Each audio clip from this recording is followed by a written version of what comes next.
¿Puede existir un budismo occidental autónomo de las grandes tradiciones budistas asiáticas? ¿Un nuevo budismo que recoja la herencia tradicional budista y al mismo tiempo la herencia de la cultura occidental? En este vídeo presentamos a través de frases que resumen sus ideas a dos eruditos budistas occidentales que han tratado de responder a estas preguntas. Aunque provienen de las escuelas budistas tradicionales, sus obras suponen una nueva forma de entender el budismo. David Loy, Estados Unidos, 1947. Profesor universitario y maestro por el linaje Sampo del Zen japonés, su obra trata especialmente el diálogo entre budismo y la modernidad.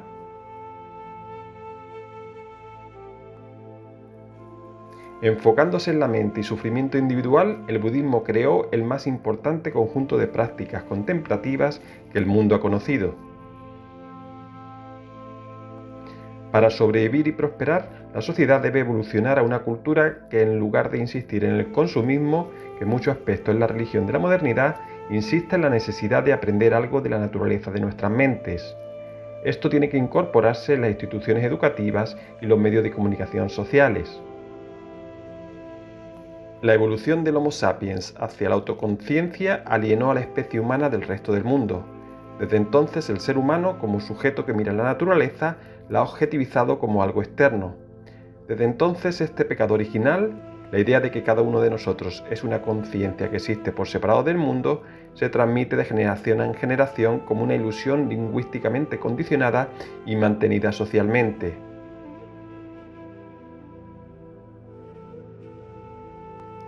¿Por qué nací si no es para siempre?, clama el dramaturgo ionesco.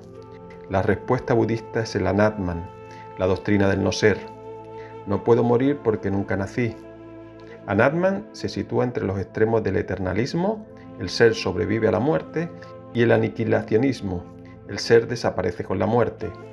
Porque el budismo resuelve el problema de la vida y la muerte a través de la deconstrucción.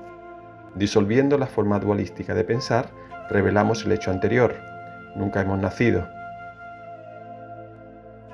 Occidente ha hecho un buen trabajo en crear sociedades más justas, en cierto modo.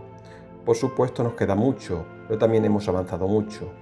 Por su parte, el budismo ha hecho un trabajo maravilloso en desarrollar todas estas prácticas y técnicas contemplativas que nos ayudan a ser más conscientes de cómo nuestras formas de pensar nos crean sufrimiento e insatisfacción.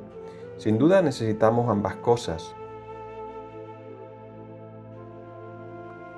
Tenemos que entender que el budismo asiático está estancado. Viví 30 años en Asia visitando todos los países budistas y no querría importar ninguno de sus budismos en esas formas. Su tiempo está pasado, su mitología y cosmovisión es premoderna. La separación de lo que es esencial y liberador y lo que es cultural e históricamente condicionado nunca es fácil, pero es inevitable. Nuestro reto es encontrar la forma que nos habla a nosotros, personas modernas viviendo en el siglo XXI, y las enseñanzas que nos ayudan más. Algunas tradiciones parecen más atascadas que otras, como el sistema tibetano de tulkus o lamas reencarnados, que está estructurado de una forma que hace muy difícil que ese sistema se reforme, aunque creo que lo hará. Asimismo, hay algo defectuoso en el modelo de práctica Zen y despertar Zen, que permite que algunos maestros se vuelvan muy importantes y no obstante sean tan inmorales. Ha habido demasiados escándalos. Uno de los grandes problemas en el Zen es la idea de que la persona despierta está más allá del bien y el mal. El budismo señala 3 venenos del ser humano: la codicia, la agresividad y la ignorancia. Venenos que hoy están institucionalizados en nuestro mundo. Nuestro sistema económico ha institucionalizado la codicia, el militarismo es hostilidad institucionalizada y los medios de comunicación institucionalizan la ignorancia. Cualquier despertar individual que podamos tener en nuestros cojines de meditación será incompleto si no existe un despertar social y un rechazo social a esas causas institucionalizadas que extienden el sufrimiento. Recuerdo a unos maestros budistas tener las siguientes reflexiones sobre el holocausto judío en la Alemania nazi. «Qué terrible karma debían tener esos judíos», decían. Esta clase de fundamentalismo, que culpa a las víctimas y racionaliza su horrible destino, no debe ser tolerado. Es tiempo de modernizar el budismo. aceptando la responsabilidad social que todos debemos tener y encontrando vías para corregir las injusticias. Uno de los principales desafíos a los que se enfrenta el budismo en el mundo contemporáneo es desarrollar una concepción más amplia del dukkha, el sufrimiento e insatisfacción del ser humano, y de las causas últimas de este dukkha. Todas las formas de budismo asiáticas son premodernas. En la práctica, en los países asiáticos la enseñanza del karma ha racionalizado y justificado el orden social existente y por tanto ha contribuido a perpetuar un injusto orden social.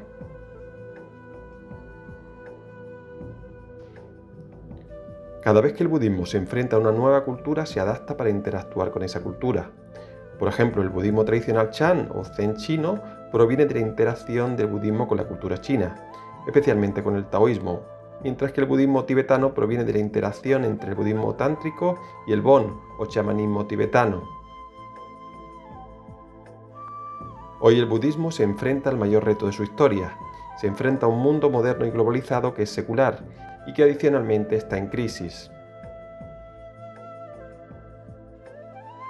Para influenciar al mundo moderno, el budismo debe adaptarse. Sin embargo, esta adaptación también tiene sus peligros. La amenaza no proviene de las religiones occidentales, sino de la psicología y el consumismo. ¿Se convertirá el Dharma en Occidente en otra forma de psicoterapia? ¿En otro producto para ser comprado y vendido? ¿Terminará siendo el budismo occidental demasiado compatible con nuestros patrones de consumo individualista? Confiemos en que no, porque el budismo y Occidente se necesitan uno al otro. El budismo no es lo que Buda dijo, sino lo que Buda inició.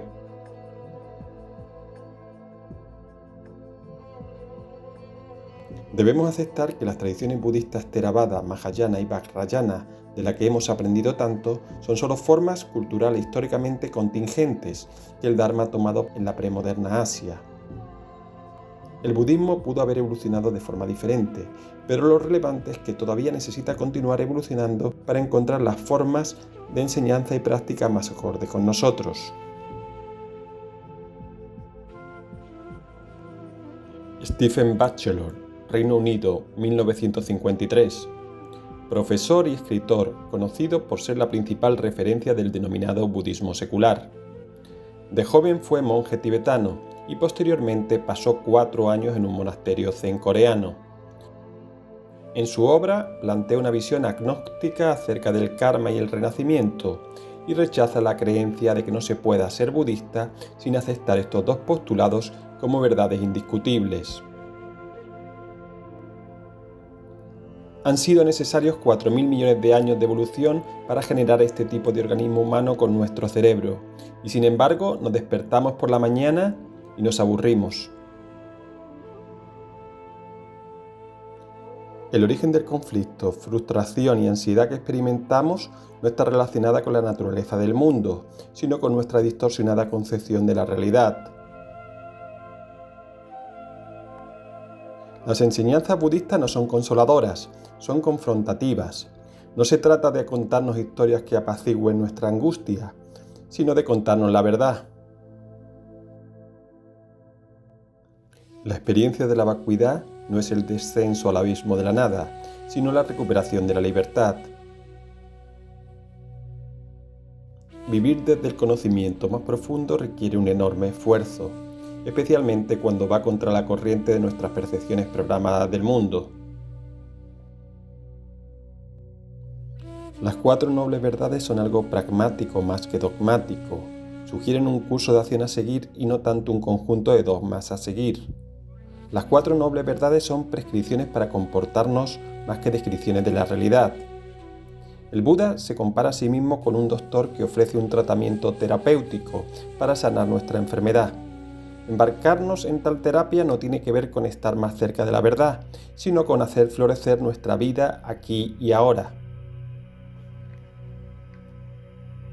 Pensar de forma más contemplativa significa ralentizar nuestro ritmo y recuperar nuestro arraigo a la tierra, lo que nos permite reflexionar y cuestionar qué tipo de seres somos y cuál es la mejor manera de vivir en este tesoro llamado tierra.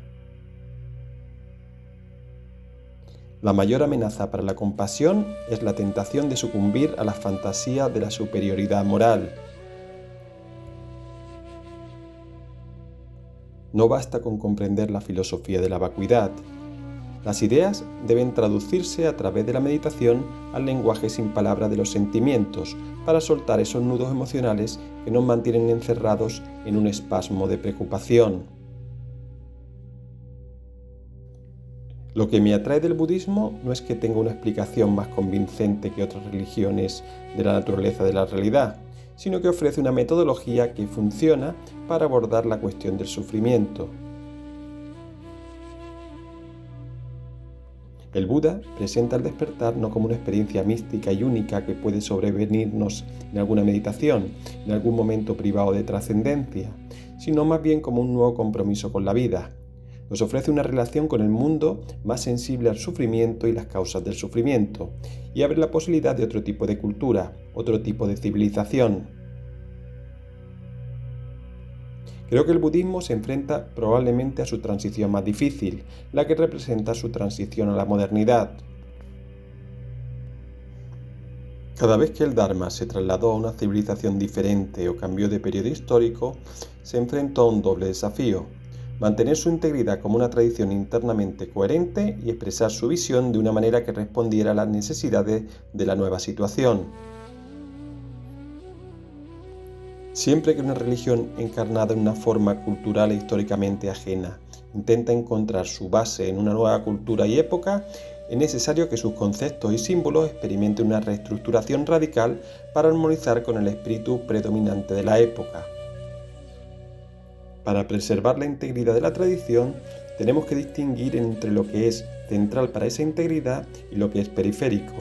Tenemos que discernir qué elementos son vitales para la supervivencia de la práctica del Dharma y cuáles son los artefactos culturales extraños que podrían obstruir esa supervivencia. Nombres exóticos, túnicas, cargos, títulos. Las trampas de la religión confunden tanto como ayudan. La medida en que la práctica del Dharma se ha institucionalizado como religión puede medirse por la cantidad de elementos consoladores que se han infiltrado. Por ejemplo, la seguridad de una vida mejor después de la muerte si realiza actos virtuosos o recita mantras o canta en nombre de un Buda. La individualización de la práctica del Dharma ocurre siempre que se da prioridad a la resolución de un dilema existencial personal sobre la necesidad de ajustarse a las doctrinas de una ortodoxia budista. La individualización es un proceso de recuperación de la autoridad personal, liberándonos de las limitaciones de los sistemas de creencias colectivos. Rechazo las ideas del karma y del renacimiento no solo porque los encuentro incomprensibles, sino porque oscurecen y distorsionan lo que Buda estaba tratando de decir. En lugar de ofrecer un bálsamo para consolarnos, el Buda nos animó a escudriñar profunda e inquebrantablemente en el corazón de la experiencia dolorosa y desconcertante que la vida puede ser a menudo. Un mundo contingente e impermanente como el nuestro no es el tipo de lugar donde encontraremos una felicidad duradera. Sin embargo, cuanto más nos abrimos de todo corazón y abrazamos esta dimensión trágica, más apreciamos la belleza, la alegría y el encanto del mundo, precisamente porque son fugaces y están destinados a desaparecer.